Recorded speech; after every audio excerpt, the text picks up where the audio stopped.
નમસ્કાર દોસ્તો, શાંતિશ્રમ ન્યૂઝમાં આપનું સ્વાગત છે। બનાસકાંઠા જિલ્લામાં વહેલી સવારે વાતાવરણમાં અચાનક પલટો આવ્યો। આકાશમાં કાળા ડિબાંગ વાદળો ઘેરાઈ આવતા ભર ઉનાળે ચોમાસા જેવો માહોલ સર્જાયો, જેને કારણે ખેડૂતોમાં ચિંતા વ્યાપી ગઈ। જિલ્લામાં વહેલી સવારથી વાદળછાયું વાતાવરણ જોવા મળ્યું।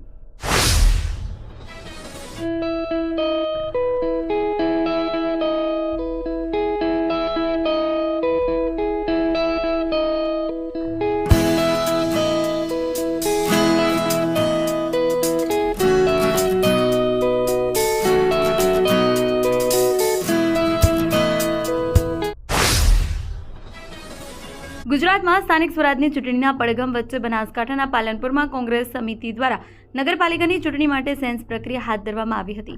પ્રક્રિયા પાલનપુરમાં આવેલા જિલ્લા કોંગ્રેસ કાર્યાલય ખાતે યોજાઈ, જેમાં મોટી સંખ્યામાં કોંગ્રેસ કાર્યકરોએ પોતાની દાવેદારી નોંધાવી। પાલનપુર શહેરમાં પ્રભારી અને મહેસાણાના પૂર્વ જિલ્લા કોંગ્રેસ પ્રમુખ હસમુખ ચૌધરીએ આ અંગે જણાવ્યું કે દરેક વોર્ડમાંથી વ્યક્તિગત રીતે ઉમેદવારો પોતાની રજૂઆત કરવા અને તેમની સેન્સ લેવા માટે તેઓ ઉપસ્થિત રહ્યા હતા।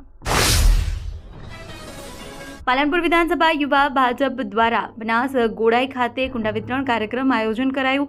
આ કાર્યક્રમમાં ભારતીય જનતા પાર્ટીના સ્થાપના દિવસ 6 એપ્રિલના રોજ યોજાયો। પક્ષની વિચારધારા અને સેવા ભાવનાને લોકો સુધી પહોંચાડવાના પ્રયાસ રૂપે આ સેવાકીય કાર્યક્રમનું આયોજન કરવામાં આવ્યું। બનાસકાંઠાના કાંકરેજ તાલુકાના ડુંગરાસણ ઉગડપુરા ગામથી રહીશો વર્ષોથી પાકા રોડની માંગ કરી રહ્યા છે। તેમની માંગ પૂરી ન થતાં આગામી જિલ્લા અને તાલુકા પંચાયતની ચૂંટણીનો બહિષ્કાર કરવાની ચીમકી ઉચ્ચારી છે। ડુંગરાસણ ઓગડપુરા અકોલી ગામને જોડતો કાચો માર્ગ વર્ષોથી બિસ્માર હાલતમાં છે। આ કારણે સ્થાનિકોએ ભારે હાલાકીનો સામનો કરવો પડી રહ્યો છે। બનાસકાંઠાના શિહોરી ગામે ગૌ સન્માન આહવાન અભિયાન અંતર્ગત એક વિશેષ બેઠકનું આયોજન કરવામાં આવ્યું હતું।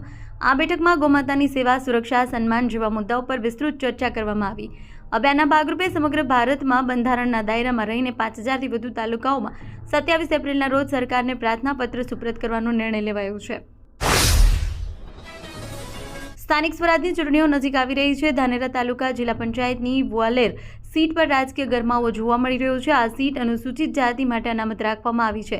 વોડા ગામે અનુસૂચિત જાતિ સમાજના લોકોની એક બેઠક યોજાઈ। બેઠકમાં સ્થાનિક આગેવાનો, કાર્યકરોએ કોંગ્રેસ પક્ષ સામે સ્થાનિક ઉમેદવારની પસંદગી થાય તેવી રજૂઆત કરી। દિયોદર પંથકમાં શિક્ષણનું અનેરું ધામ એટલે Shri Tapasvi college of nursing તેમજ શ્રી તપસ્વી આર્ટ્સ કોલેજ, જ્યાં છે સંપૂર્ણ AC, CCTV, WiFi, digitally updated campus, BSc nursing સહિતના અનેક કોર્સમાં આજે જ પ્રવેશ માટે સંપર્ક કરો। Tapasvi college of nursing, Deodar.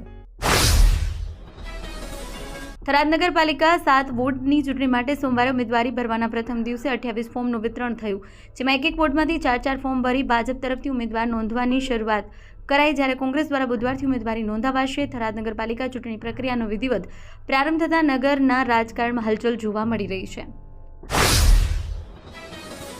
Tharad શહેરમાં ટ્રાફિક નિયમોના પાલન માટે થરાદ પોલીસે આજે વિશેષ ટ્રાફિક ડ્રાઈવનું આયોજન કર્યું છે। આ ડ્રાઈવ દરમિયાન વાહનોના ગેરકાયદેસર બ્લેક ફિલ્મ લગાડનાર અને નંબર પ્લેટ વગરના વાહનોનો સામે કડક કાર્યવાહી કરવામાં આવશે। પોલીસ દ્વારા શહેરના 4 રસ્તા તપાસ સઘન ચેકિંગ હાથ ધરવામાં આવ્યું। તપાસ દરમિયાન ટ્રાફિક નિયમોનું ઉલ્લંઘન કરતા વાહન ચાલકો સામે કાયદેસર કાર્યવાહી કરવામાં આવી। થરાદ પંથકમાં પ્રેમ સંબંધ મામલે એક યુવકનું અપહરણ કરી ઢોરમાર મારવાના કેસમાં થરાદ પોલીસે મોટી કાર્યવાહી કરી। પોલીસે મુખ્ય સૂત્રધાર સહિત 5 આરોપીની ગણતરીની કલાકોમાં ધરપકડ કરી। હુમલામાં ગંભીર રીતે ઘવાયેલ યુવક પાલનપુર સિવિલ હોસ્પિટલમાં સારવાર હેઠળ છે। કાંકરેજ તાલુકાના શિહોરી સરદાર પટેલ માર્કેટયાર્ડમાં તમાકુની સિઝનનો પ્રારંભ થયો। આજે અંદાજે 35,000 ગુણી તમાકુની આવક નોંધાઈ। થરાદ માર્કેટયાર્ડ ચેરમેન ઈશ્વરભા પટેલની દેખરેખ હેઠળ યોજાયેલી હરાજીમાં તમાકુના ભાવ 1400 થી 2350 સુધી બોલાયા। હાલ માર્કેટયાર્ડમાં આશરે 30 જેટલા વેપારીઓ દ્વારા તમાકુની ખરીદી ચાલી રહી છે। શિહોરી માર્કેટયાર્ડમાં ખેડૂતો માટે બેસવા, જમવા સહિતની સુવિધાઓ પૂરી પાડવામાં આવી છે।